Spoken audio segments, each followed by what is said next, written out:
દક્ષિણ પ્રયાગ તીર્થક્ષેત્ર ચાંદોદ ખાતે પૌરાણિક પરંપરાથી ઉજવાતા 10 દિવસની ગંગા દશેરા મહોત્સવનો મંગળવારથી ભક્તિભાવપૂર્વક પ્રારંભ થયો।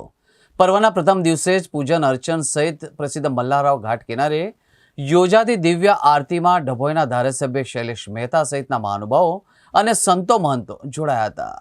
ગંગાજીના પૃથ્વી પર અવતરણ થયાની સ્મૃતિમાં પૌરાણિક પરંપરા મુજબ પ્રતિવર્ષ જેઠ સુદ એકમથી જેઠ સુદ દશમ સુધીના 10 દિવસ દરમિયાન 10 પ્રકારના પાપોમાંથી મુક્તિ આપતું મહાપુણ્યકારી ગંગા દશેરા પર્વ વડોદરા જિલ્લાના દક્ષિણ પ્રયાગ તીર્થક્ષેત્ર ચાંદોદ ખાતે અત્યંત શ્રદ્ધા ભક્તિભાવપૂર્વક ઉજવવામાં આવી રહ્યો છે।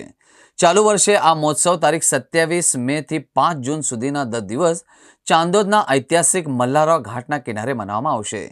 પ્રતિદિન સાંજે 6 કલાકે વિદ્વાન ભૂદેવો દ્વારા ગંગાજી નર્મદાજીનું પૂજન અર્ચન, વેદોચ્ચાર, મંત્રોચ્ચાર, 16 પૂજન, નર્મદાષ્ટક ગાન સહિત ગંગા મૈયા અને નર્મદા મૈયાની મહાઆરતી તેમજ ચુંદડી મનોરથ જેવા ધર્મવિધિ કાર્યક્રમો યોજાશે, જેનો લાભ લેવા સંતો મહંતો રાજકીય અગ્રણીઓ સહિત ગુજરાતભરમાંથી સેંકડો શ્રદ્ધાળુઓ રોજેરોજ પધારી ધન્યતા પણ અનુભવશે। આજથી જેઠ મહિનાનો પ્રારંભ થાય છે। જેઠ સુદ એકમથી જેઠ સુદ દશમ સુધી ગંગા દશેરા કહેવાય છે।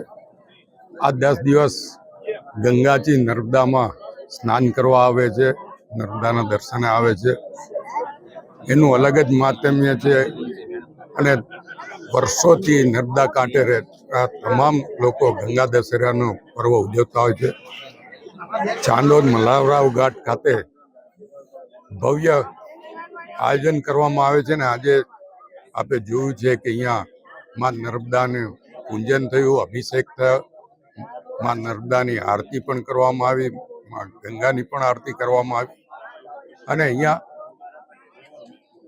ચાંદોદ જ નહીં પણ ડભોઈ તાલુકાના મોટા ભાગના લોકો જે નર્મદા કાંઠે વસે છે તમામ અહીંયા હાજર છે અને માં નર્મદાને પ્રાર્થના કરીએ છીએ કે માં નર્મદા અને જ્યારે ગંગાજી આ 10 દિવસ અહીંયા આવે છે ત્યારે માં ગંગા અને માં નર્મદા બંનેના આશીર્વાદ તમામ દર્ભાવતી નગરીના દર્ભાવતી વિધાનસભાના નાગરિકો પર વરસતા રહે અને સુખ સમૃદ્ધિ અને ઐશ્વર્ય આપે, એ જ આ પ્રસંગે પ્રાર્થના।